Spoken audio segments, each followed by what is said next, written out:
Maďarský premiér Viktor Orbán vo svojom vyhlásení opäť zdôraznil pevný postoj svojej vlády voči nelegálnej migrácii a varoval bruselských byrokratov, že ak bude Európska únia pokračovať v trestaní Maďarska, migrantov dovezú priamo do Bruselu. Nepovolíme vstup nelegálnym migrantom. Budeme chrániť hranice. Prekročenie hranice bez povolenia je trestný čin. Do našej krajiny môžu vstúpiť len tí, ktorí majú povolenie. A na povolenie musíte čakať za našimi hranicami. Maďarsko má 0 migrantov. Nevydáme im našu krajinu, nedovolíme im zmeniť našu kultúru.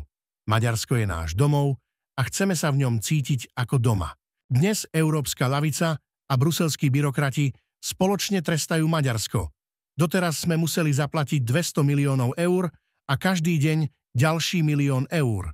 Za to, že sme sem nevpustili migrantov. Trestajú nás za to, že bránime Európu. Je to hanba Bruselu. Ak nás budú naďalej trestať, budeme migrantov z Budapešti prevážať do Bruselu a necháme ich pred dverami bruselských úradov.